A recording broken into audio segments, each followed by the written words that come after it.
ہمارے آج کے پروگرام کا موضوع ہم نے کھجور کی افادیت پہ رکھا ہے، اور کھجور گو کہ بڑی ایک عام سی چیز ہے، اور کھجور کا تذکرہ عموماً ہم رمضان میں زیادہ کرتے ہیں اور استعمال بھی زیادہ کرتے ہیں، لیکن بدقسمتی یہ ہے کہ اتنی اچھی چیز، اتنا اچھا پھل اور اتنی وافر مقدار میں پاکستان میں اس کی موجودگی کے باوجود بھی لوگ اس کی افادیت نہیں جانتے۔ اس چیز کو پیش نظر رکھتے ہوئے، مد نظر رکھتے ہوئے میں نے یہی سوچا کہ آپ کو بتایا جائے کہ کھجور ہمارے پاس موجود ہونا چاہیے۔ ہمارے پاس کھجور پاکستان میں بہت زیادہ ہوتی ہے، سکھر کے مقام پہ، روہڑی کے مقام پہ بہت بڑے بڑے باغات ہیں، اور سندھ کے اندر اس کے بڑے باغات ہیں۔ جہاں تک تعلق ہے کہ اس میں سب سے پہلی چیز جو ہے، یہ کھجور جو ہے اینٹی آکسیڈنٹ ہوتا ہے۔ اس میں ایسی لوازمات پائے جاتے ہیں جو کینسر سے روکتا ہے، اور سب سے پہلی چیز یہ کہ اس کے اندر وٹامن B6 موجود ہوتا ہے، جو دماغ کے لیے، حافظے کے لیے بہت اچھا ہوتا ہے، دماغ کی مضبوطی کے لیے بہت اچھا ہے گا، دماغ کو قوی کرتا ہے، طبیعت میں بشاشت لاتا ہے اور دماغ کو فریش رکھتا ہے۔ تو اسے اگر ہم استعمال کرتے ہیں تو وٹامن B6 کا یہ فائدہ ہوتا ہے۔ اسی طریقے سے اس کے اندر کاپر موجود ہوتا ہے۔ کاپر کی ایک مقدار موجود ہے جو کہ ہمارے جسم کے قوت مدافعت کو صحیح کرتی ہے، ہمارے اندر توانائی پیدا کرتی ہے، اور ایک طویل فہرست ہے کہ اگر آپ کو کمزوری ہے تو آپ 3 کھجور جو ہے وہ دودھ میں ابال کے کھا لیں۔ اگر آپ کو اعصابی کمزوری ہے تو آپ سوکھے کھجور جو ہے وہ دودھ میں ابال کے کھا لیں۔ اگر آپ کو بہت ویکنس ہو رہی ہے تو کھجور کا شیک پی لیں۔ تو یہ چیزیں ڈیلی روٹین میں اگر ہم کریں گے تو ہمیں ظاہر بات ہے یہ فائدہ دے گی۔ اس کا سب سے بڑا خاصہ یہ بھی ہے کہ چونکہ ہمارے ملک میں پیدا ہوتی ہے، ہم زیادہ امپورٹ نہیں کرتے، ہمارے ملک کی جو لوکل کھجور ہے وہ انتہائی عمدہ ہوتی ہے۔ کسی بھی قسم کی کھجور ہو، اللہ نے اس کے اندر افادیت رکھی ہے۔ تو کاپر کی وجہ سے ہمارے نظام میں ریزسٹ جو ہوتا ہے، قوت مدافعت جو ہوتی ہے، اس میں بہتری آتی ہے، اور ہم بیماریوں کا مقابلہ کرنے کے قابل ہوتے ہیں، اور ہم اس سے یہ فائدہ اٹھا سکتے ہیں کہ ہم اس کے کاپر کی موجودگی جو کھجور میں ہوتی ہے اس سے اسی طریقے سے دوسری چیز اس میں آئرن جو ہے مولود خون ہوتا ہے، خون کو پیدا کرتا ہے، خون کو توانا رکھتا ہے، خون میں طاقت پیدا کرتا ہے اور خون بڑھاتا ہے۔ تو آئرن کی جن لوگوں کو ڈیفیشنسی ہوتی ہے یہ بڑی عمدہ چیز ہے۔ دیکھیں، اگر آپ قرآن مجید کا مطالعہ کرتے ہیں تو اس میں آپ نے دیکھا کہ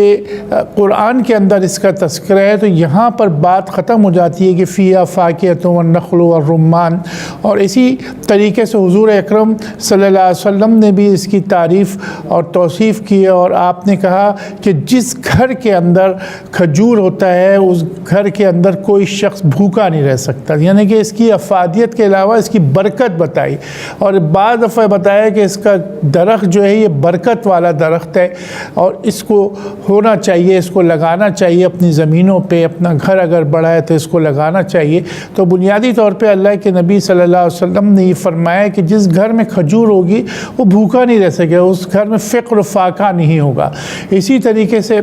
اگر ہم آگے بڑھتے ہیں تو ہم دیکھتے ہیں کہ اس میں میگنیشیم کی بہت اچھی مقدار موجود ہے، جو ہمارے بلڈ پریشر کو کنٹرول کرتی ہے، ہمارے کولیسٹرول کو کنٹرول کرتی ہے، اور اسی طریقے سے ہم نے یہ دیکھا کہ اس کے اندر پوٹاشیم بھی ہے۔ پوٹاشیم ہمارے دل کے لیے بڑی عمدہ چیز ہے، دل کی طاقت کے لیے مفرغ قلب ہے، اور اسی طریقے سے ہمارے گردوں کے لیے بھی بہت عمدہ چیز ہے کہ گردوں کو یہ صاف بھی کرتی ہے، گردوں کو یہ طاقت بھی دیتی ہے، ہمارے جسم کے جو جتنے بھی آرگنز ہیں ان کو یہ طاقت دیتی ہے۔ اسی طریقے سے ہم اگر یہ دیکھتے ہیں کہ ہمارے جسم میں جو درد ہوتا ہے، یعنی کہ اس کی آئرن کی موجودگی، میگنیشیم، پوٹاشیم، کاپر کی موجودگی کی وجہ سے جسم میں درد اگر ہوتا ہے تو اس کو آپ باقاعدہ کھجور کے شربت کو پی سکتے ہیں۔ نبریز جو ہم طریقہ ہے طب نبوی کے اندر، تو وہ اس طریقے سے ہوتا ہے کہ آپ نے 1 پاؤ کھجور یعنی کہ 250 گرام کھجور لی اور 2 لیٹر پانی میں رات کو اس کو بھگا دیا، اور بھگانے کے بعد صبح جو ہے اس کو اچھی طریقے سے مل کے اور اس کو بالکل یا تو وہ چھان لیجئے اس کو، یا پھر اس کو آپ گرینڈ کر لیجئے چھاننے کے بعد کہ اس کے اگر آپ کو دانے برے لگتے ہیں یا اس کے بیچ کا پلپ آپ کو برا لگتا ہے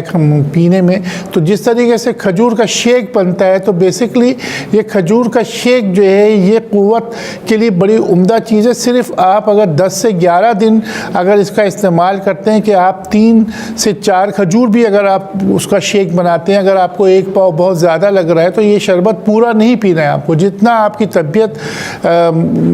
میں آپ کو جو ایکسیپٹ کر جائے وہ آپ لیجئے کھجور کا شربت۔ تو یہ آپ کو یقین مانے دنیا کی دوائیں آپ جو لیتے ہو، فلانا ٹونک، فلانی گولی، 12 وٹامنز اور فلانا اور امپورٹڈ گولیاں، یہ سب آپ بھول جائیں گے۔ صرف آپ جو ہے جو میں نے طریقہ بتایا کہ صبح بھگائیے اور شام کو وہ کھجور کا جو شربت کہ صرف اس میں کچھ بھی نہیں ملانا، صرف کھجور 12 گھنٹے ڈوبا رہنا چاہیے پانی میں، رات کو ڈوبائیے اور صبح اس کو چھان کے اور اس کو مت کے اور اس کو پی لیجئے، اور اسی طریقے سے صبح کر کے شام کو کھانے سے پہلے پلے، تو آپ دیکھیں گے کہ دنیا کے کسی ٹونک کی آپ کو ضرورت نہیں ہوگی۔ اور اگر اس کا تجربہ آپ کرنا چاہیں تو آپ تجربہ کل سے کیجئے، آج سے کیجئے کہ آپ 3 کھجوریں جو ہیں کھانا شروع کر دیں، تو آپ شربت پیجئے، کھجور کھائیے، تو آپ دیکھیے آپ کہنا اصل میں یہ ہماری بد نصیبی ہے کہ ہم کھجور سے بہت دور ہیں، یعنی کہ ان مقامات پہ، یعنی کہ آپ یہ سمجھے کہ جو نان مسلمز ہیں انہوں نے اس چیز افادیت کو تسلیم کیا ہے کہ 2 چیزیں جو کہ نبی اکرم صلی اللہ علیہ وسلم کو پسند بھی تھیں، وہ تھا دودھ اور کھجور۔ تو دودھ اور کھجور کا شیک یہاں پر کم پیا جاتا ہے، باہر کے ممالک میں تو لوگ اس کے دیوانے ہیں کہ فریش اگر آپ کو ملک اور کھجور کا آپ کو شیک مل جاتا ہے تو وہ لوگ ناشتہ ہی اسی کا کرتے ہیں۔ وہ کہتے ہیں کہ ہمیں کسی بھی قسم کے ٹونک کے مہنگے ٹونک کے انجیکشنز کی ضرورت نہیں ہے، اگر ہم یہ صبح کے وقت جو ہے شیک پی لیتے ہیں کھجور کا۔ تو کھجور کی افادیت بالکل من حیث القوم اگر ہم دیکھتے ہیں، یعنی کہ انسان ہونے کی ناطے سے بھی دیکھتے ہیں، تو یہ بہت زیادہ اجاگر ہے۔ جو آج کل کے سائنسدان ہیں انہوں نے دودھ اور کھجور کا جو شیک ہے اس کے اوپر تحقیق کی، اور انہوں نے کہا کہ دنیا کے اندر اس سے بہترین ٹونک جو ہے وہ نہیں ہو سکتا، جس کے اندر فولاد بھی موجود ہے، جس کے اندر میگنیشیم بھی موجود ہے، جس کے اندر کاپر بھی موجود ہے۔ یہ تمام چیزیں سمیٹنے میں آپ کو آرٹیفیشل ٹیبلٹ اور کیپسول لینے کے بجائے آپ صرف کھجور لیجئے، یعنی کہ بیماری کے بعد، بیماری سے پہلے بیماری کو بھگانے کے لیے، جیسے میں نے شروع میں بتایا کہ اینٹی آکسیڈنٹ ہونے کی وجہ سے یہ کینسر سے بچاتا ہے۔ اب دنیا کی تحقیق ہے کہ صاحب کینسر کی یہ دوا اور وہ دوا، تو بات یہ کینسر کے قریب ہی مت جائیے۔ تو اس کے لیے طریقہ یہ ہے کہ آپ 2 سے 3 کھجور روزانہ صبح ناشتے میں لیجئے۔ اتنا کوئی مہنگا تو ہے لیکن اتنا زیادہ پاکستانی کھجور جو ہے وہ مہنگی نہیں، اسے ہمیں لینا ہے۔ اسی طریقے سے 3 قسموں میں اجوا بھی ہے، شامی بھی ہے، برنی بھی ہے، پاکستانی سکر کے کھجور بھی بہت عمدہ ہے۔ اس میں سے جو چاہے کھجور آپ استعمال کریں، لیکن طریقہ یہ ہے کہ وہ 2 یا 3 سے زیادہ نہ ہو۔